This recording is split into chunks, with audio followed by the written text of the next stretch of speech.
નમસ્કાર મિત્રો, મારા નવા વિડીયોમાં તમામ મિત્રોનું સ્વાગત કરું છું. અને મિત્રો, આજે હું તમને જણાવીશ શક્તિ સાધનાનું સૌથી મોટું કેન્દ્ર કામખ્યા દેવીનું મંદિર. અહીં દેવીના યોનિના ભાગની થાય છે પૂજા. તો મિત્રો જાણો આ શક્તિપીઠનું રહસ્ય અને તેની વિશેષતા. માતાજીની 51 શક્તિપીઠમાંથી સૌથી પ્રસિદ્ધ કામખ્યા દેવીનું પાવન ધામ તંત્ર મંત્ર અને સાધના માટે ખૂબ જ વિખ્યાત છે. એવી માન્યતા છે કે આ શક્તિપીઠમાં દરેક માનતા પૂરી થાય છે. તેથી જ આ મંદિરને કામખ્યા મંદિર કહેવામાં આવે છે. તમને જાણીને ખૂબ આશ્ચર્ય થશે કે આ મંદિરની અંદર કોઈ પણ દેવીની મૂર્તિ નથી અને ત્યાં માત્ર દેવીના યોનિ ભાગની જ પૂજા કરવામાં આવે છે. ઘણા રસપ્રદ તથ્યોથી ભરેલા આ શક્તિપીઠમાં દરેક લોકો વિજય માટે માથું ઝૂકવે છે. આજે પણ આ મંદિરમાં પ્રાણીઓના બલિદાન આપવામાં આવે છે. આ પાવન પવિત્ર પીઠ પર અંબુબાસી મેળો વિશ્વ વિખ્યાત છે. અને તમને એ પણ જણાવી દઉં કે ત્યાંના તાંત્રિકો ખરાબ શક્તિને પણ નષ્ટ કરી શકે છે. અને નોંધનીય છે, આસામની રાજધાની દિસપુરમાં એક એવું મંદિર છે જ્યાં વિશ્વભરના તાંત્રિકો અને અઘોરીઓ વર્ષમાં એકવાર ભેગા થાય છે. દિસપુરથી લગભગ 6 કિલોમીટર દૂર નીલાંચલ પર્વત પર સ્થિત માતા ભગવતીની સિદ્ધ શક્તિપીઠ છે. આ મંદિર સતી માતાના 51 શક્તિપીઠોમાંનું એક છે અને ત્યાં ભગવતીની મહામુદ્રા સ્થિત છે. અને એક એવી પણ માન્યતા છે, સતી માતાના પિતા રાજા દક્ષ દ્વારા કરવામાં આવેલા મહાન યજ્ઞમાં ભગવાન શંકર એટલે કે સતી માતાના પતિએ તેમને ત્યાં જવાની ના પાડી હતી અને દેવી સતી એકલા જ ત્યાં પહોંચી ગયા. અને ત્યાં તેમના પિતાએ તેમના પતિનું એટલે કે ભગવાન શંકરનું ખૂબ જ અપમાન કર્યું. અને આ અપમાનને દેવી સતી સહન ના કરી શક્યા અને યજ્ઞકુંડમાં કૂદીને પોતાનું જીવન સમાપ્ત કરી નાખ્યું. અને આ વાતની જાણ થતાં ભગવાન શંકર ખૂબ જ કોપાયમાન થયા અને તે સ્થાન પર પહોંચી ગયા જ્યાં રાજા દક્ષ દ્વારા યજ્ઞ થઈ રહ્યો હતો. તેમણે સતીનો મૃતદેહ બહાર કાઢીને પોતાના ખંભા પર રાખ્યો અને પોતાનું વિકરાળ રૂપ લઈને તાંડવ કરવા લાગ્યા. ભગવાન શંકરનું આ તાંડવ નૃત્ય જોઈને ભગવાન વિષ્ણુએ પોતાનું સુદર્શન ચક્ર છોડ્યું, જે કારણથી દેવીનું શરીર અનેક ભાગોમાં વહેંચાઈ ગયું અને શરીરના ભાગો અલગ અલગ સ્થાનો પર પડ્યા, જેને દેવીના 51 શક્તિપીઠોના નામથી ઓળખવામાં આવે છે. અને આ કામખ્યા દેવી મંદિરમાં માતાનો ગર્ભ અને યોનિ પડ્યા હતા. અને આ મંદિરનું નામ કામખ્યા હોવાનું પણ એક કારણ છે. એવું કહેવામાં આવે છે, કામદેવે એક શ્રાપના કારણથી પોતાનું પૌરુષ ગુમાવ્યું હતું. તે પછી તેમણે દેવી શક્તિના જનનાંગો અને ગર્ભથી જ આ શ્રાપથી મુક્તિ મળી હતી. ત્યારથી આ મંદિરનું નામ કામખ્યા રાખવામાં આવ્યું છે અને તેમની પૂજા શરૂ કરવામાં આવી હતી. કેટલાક લોકોનું એવું પણ માનવું છે કે આ તે સ્થાન નથી જ્યાં દેવી સતી અને ભગવાન શંકરની વચ્ચે પ્રેમ થયો હતો. સંસ્કૃત ભાષામાં પ્રેમને કામ કહેવામાં આવે છે, તેથી આ શક્તિપીઠનું નામ પણ કામખ્યા રાખવામાં આવ્યું છે. અહીં દેવીના ગર્ભ અને યોનિને મંદિરમાં સ્થાપિત કરવામાં આવ્યા છે, જે કારણથી અહીં જૂન મહિનામાં રક્તનો પ્રવાહ થાય છે. અને મિત્રો, તમે જાણીને હેરાન થઈ જશો, જૂન મહિના દરમિયાન દેવી માસિક ચક્રમાં હોય છે અને આ દરમિયાન ત્યાં સ્થિત બ્રહ્મપુત્રા નદી લાલ રંગની થઈ જાય છે.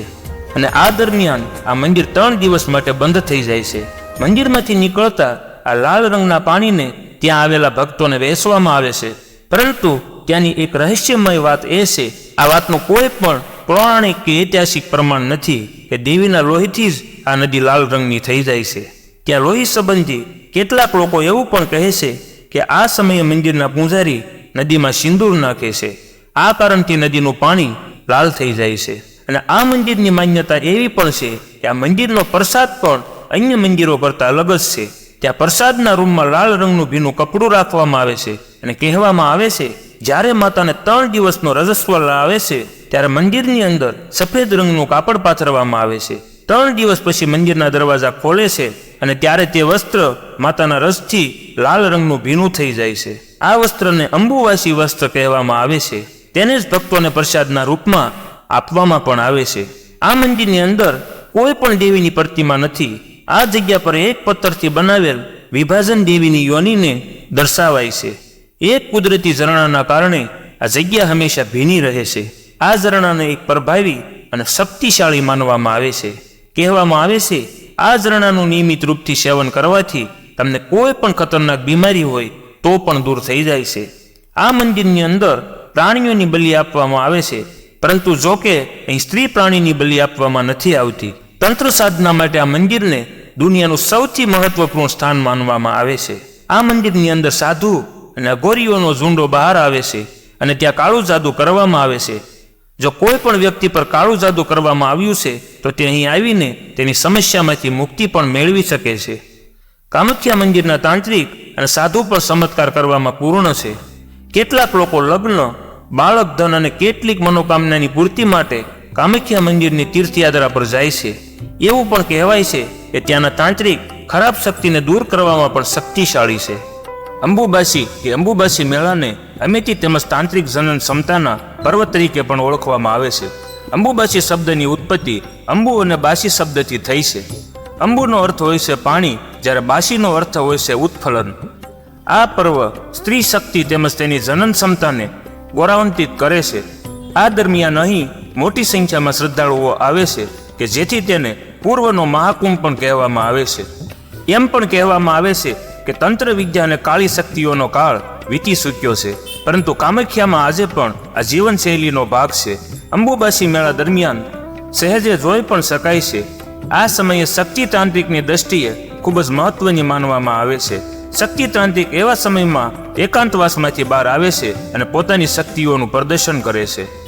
આ દરમિયાન તેવા લોકોને વરદાન અર્પિત કરવાની સાથે સાથે જરૂરિયાતમંદોની મદદ પણ કરે છે.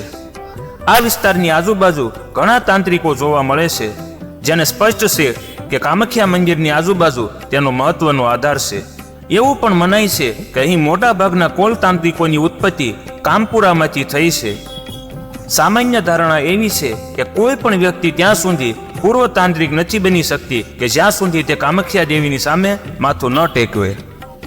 એક તરફ મુખ્ય મંદિર કામાખ્યા માતાને અર્પિત છે, બીજી બાજુ અહીં મંદિરોની એક સંકુલ પણ છે જે 10 મહાવિદ્યાને સમર્પિત છે. આ મહાવિદ્યાઓ માતંગી, કામાલા, ભૈરવી, કાળી, તુંબાવતી, ત્રિપુર સુંદરી, તારા, બગલામુખી, શીનમસ્તા અને ભૂમેશ્વરી. તેથી આ સ્થાન તંત્ર વિદ્યા અને કાળા જાદુ માટે પણ વધુ મહત્વનું બની જાય છે. એવી માન્યતા છે કે આ સ્થાન ઘણું પ્રાચીન હતું કે જ્યાં બલિ આપવામાં આવતી હતી. કામાખ્યા મંદિર એક એવી જગ્યાએ છે કે જ્યાં અંધવિશ્વાસ વાસ્તવિકતા વચ્ચેની પાતળી રેખા પોતાનું અસ્તિત્વ ગુમાવી બેસે છે. એટલે કે અહીં જાદુ, આસ્થા અને અંધવિશ્વાસનું અસ્તિત્વ એક સાથે જોવા મળે છે. તેનાથી કોઈ ફરક નથી પડતો કે આપ આસ્તિક છો કે નાસ્તિક. જો આપ રહસ્યવાદને નજીકથી જોવા માંગતા હો તો અહીં જરૂર જાઓ. અને મિત્રો, ભારતમાં ભાગ્યે જ કોઈ એવી જગ્યા હશે કે જે કામાખ્યા મંદિર જેટલી રહસ્યમય અને માયાવી હોય. અને મિત્રો, આ મંદિર ગુવાહાટીથી 8 કિલોમીટર દૂર કામાગીરી કે નીલાંચલ પર્વત પર સ્થિત છે અને તેને અલૌકિક શક્તિઓ તેમજ તંત્ર સિદ્ધિનું મુખ્ય સ્થળ પણ ગણવામાં આવે છે અને મહિલા યોનિને જીવનનો પ્રવેશ દ્વાર માનવામાં આવે છે. આ જ કારણ છે કે કામાખ્યાને સમસ્ત નિર્માણનું કેન્દ્ર પણ ગણવામાં આવે છે. અને આપણા ભારત દેશમાં રજસ્વલા એટલે કે માસિક ધર્મને અશુદ્ધ ગણાય છે. છોકરીઓને તે દરમિયાન સામાન્ય અશુદ્ધ સમજવામાં આવે છે, પરંતુ કામાખ્યાની બાબતમાં એવું કંઈ પણ નથી. અને મિત્રો, અહીં તો દેવીના માસિક ધર્મના ભીના વસ્ત્રને પ્રસાદ તરીકે પણ સ્વીકારવામાં આવે છે. જય માતાજી, જય ભોળાનાથ.